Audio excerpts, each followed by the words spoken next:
मैंने तुम्हें कहा था कि मुझे मार दो जब तुम्हारे पास मौका था। ये ख़त्म नहीं हुआ नोयान। सुलेमान शाह के बेटे जल्द या देर से तुमसे हिसाब ज़रूर लेंगे।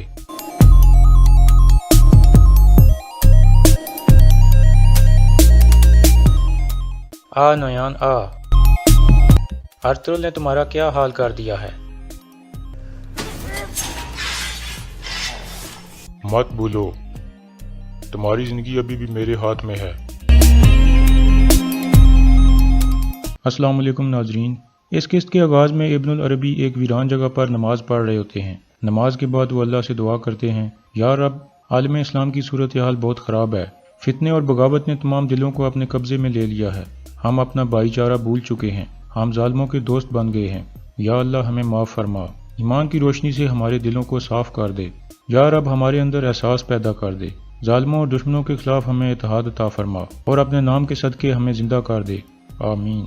दूसरी तरफ बीजांतीन में एक गैर मुस्लिम कलमा पढ़कर मुसलमान हो जाता है। इसके बाद अर्तुगरुल और उसके साथी खड़े होते हैं। अर्तुगरुल दरवेश का शुक्रिया अदा करता है और फिर वो अपने घोड़ों पर सवार होकर वापस कबीले की तरफ रवाना हो जाते हैं।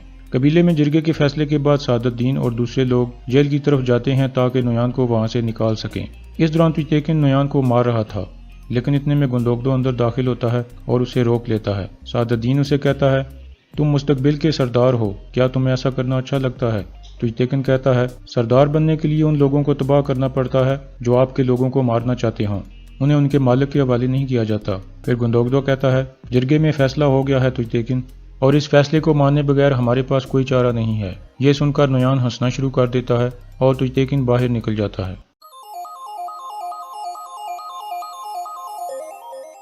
मैंने तुम्हें कहा था कि मुझे मार दो जब तुम्हारे पास मौका था। ये ख़त्म नहीं हुआ नोयान। सुलेमान शाह के बेटे जल्द या देर से तुमसे हिसाब ज़रूर लेंगे। इसके बाद सादतदीन अपने सिपाहियों को अंदर बुलाता है जो नोयान के हाथ पांव खोलते हैं और उसे पिंजरे से बाहर ले जाते हैं। गुंदोगदो अपने खेमे में जाता है और गुस्से से अपनी टोपी और तलवार नीचे फेंक देता है। इतने में सुंगरतेकिन उसके खेमे में दाखिल होता है। गुंदोगदो कहता है, यह हमने क्या किया भाई? हमने उस काफिर को अपने हाथों से आज़ाद कर दिया। सुंगरतेकिन कहता है, मैं नोयान को मार दूंगा भाई। जब हम नोयान के बदले में अपने 3 कमांडर वापस ले लेंगे, उसके बाद मैं नोयान को ख़त्म कर दूंगा। गुंदोगदो कहता है, मैं आपको अकेला नहीं जाने दूंगा, मैं भी आपके साथ जाऊंगा। सुंगरतेकिन कहता है, यह रास्ता ऐसा है जिसका मुझे नहीं पता कि मैं कब लौटूंगा और लौटूंगा भी या नहीं। तुम सिपाहियों के कमांडर हो, इसलिए तुम्हारा कबीले में रहना बहुत ज़रूरी है। इसके बाद वो दोनों गले मिलते हैं और सुंगरतेकिन बाहर निकल जाता है। दूसरी तरफ सादतदीन नोयान को लेकर चल पड़ता है। कबीले के लोग एक बार फिर मुश्तहिल हो जाते हैं और नारे लगाते हैं कि हमें इंसाफ चाहिए। इस दौरान कबीले के सिपाही उन्हें कंट्रोल करने में लगे होते हैं। दिल्ली अमीर भी गुस्से से नोयान को जाता हुआ देख रहा था। फिर वो छोटे बच्चे तुरली को कहता है, ये कबीला अब तुम्हारी अमानत है। फिर वो अपने आप से कहता है, मैं आ रहा हूँ आइकिज़, मैं तुम्हारी तरफ आ रहा हूँ। ये कहकर वो अपने खेमे की तरफ चला जाता है, जबकि सादतदीन नोयान को लेकर कबीले से निकल जाता है। दूसरी तरफ हलीमा सुल्तान सलजान के पास जाती है। सलजान उसे बताती है, मुझे लगता है कि मैं माँ बनने वाली हूँ। हलीमा उसे मुबारकबाद देती है और उसके गले मिलती है। दूसरी तरफ गुंदोगदो हाइमा खातून के पास जाता है। हाइमा खातून कहती हैं, नोयान चला गया, अब से मेरे बेटे पहले से भी ज़्यादा खतरे में हैं, हमें इसका कोई हल निकालना होगा। सुंगर कहाँ है? मैं उससे बात करना चाहती हूँ। गुंदोगदो कहता है, वो चला गया है वालदा। हाइमा खातून समझ जाती हैं और कहती हैं, तुमने उसे कैसे जाने दिया? वो मंगोलियन फौज के पीछे जाकर नोयान को कैसे मार सकता है? गुंदोगदो कहता है, वालिदा आप जानती हैं नोयान हम में से किसी को नहीं छोड़ेगा।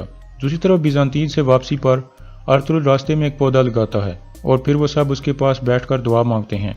इसके बाद वो खड़े होते हैं। अर्तुगरुल काई कबीले का झंडा उठाकर कहता है, हम सूरज को अपना झंडा और आसमान को अपना खेमा बनाएंगे। हम अपने घोड़े एक ना ख़त्म होने वाले सफ़र की तरफ दौड़ाएंगे। हम तलवारों को अपनी मोहब्बत समझेंगे और फूलों को अपनी फ़ौज समझेंगे और हमारा झंडा इंसाफ की अलामत होगा। फिर अर्तुगरुल झंडा ज़मीन में गाड़ देता है और सब अल्लाह अकबर के नारे लगाने लगते हैं। इसके बाद वो दोबारा घोड़ों पर सवार होकर वापसी के सफ़र पर रवाना हो जाते हैं। दूसरी तरफ सादतदीन नोयान को लेकर मेहमान खाने में पहुंच जाता है। नोयान घोड़े से उतरता है। इसके बाद वो दोनों मेहमान खाने के अंदर चले जाते हैं। दूसरी तरफ दिल्ली अमीर अपना घोड़ा लेकर कबीले से निकल आया था ताकि नोयान को मार सके।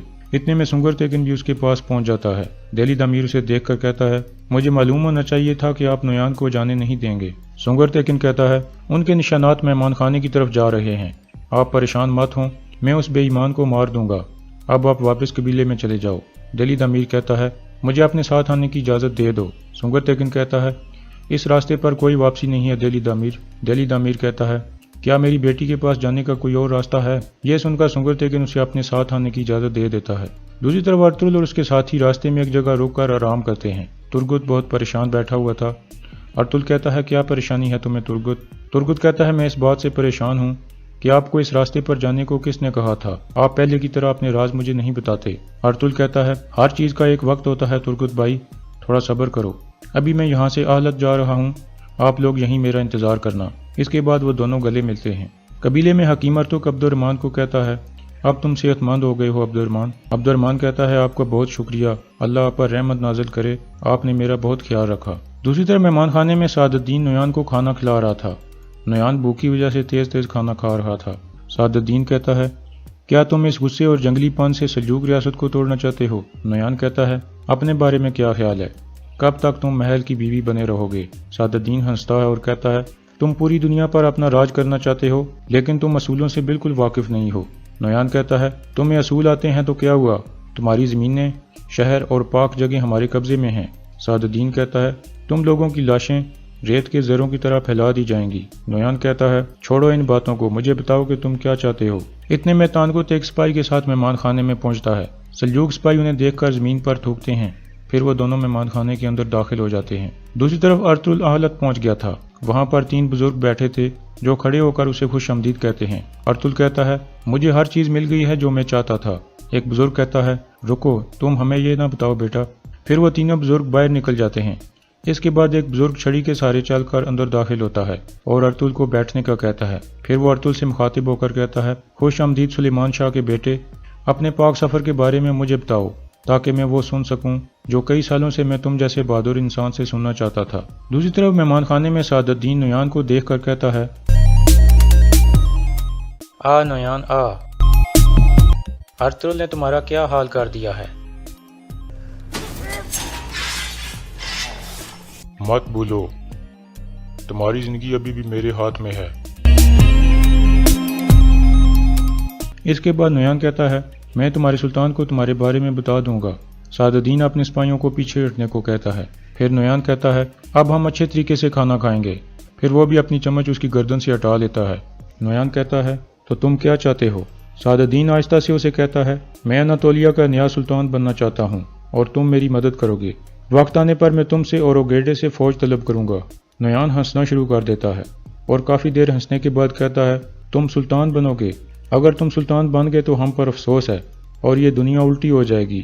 سعد الدین کہتا ہے اپنی سنجیدگی مت کھو نویان۔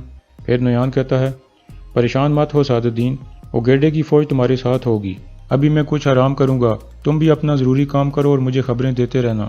پھر نویان اٹھ کر ساتھ والے کمرے میں چلا جاتا ہے۔ اس کے جانے کے بعد تانگوت اور اس کا سپاہی سامنے آتے ہیں۔ سعد الدین اسے آنے کا اشارہ کرتا ہے اور یہاں اس قسط کا اختتام ہو جاتا ہے۔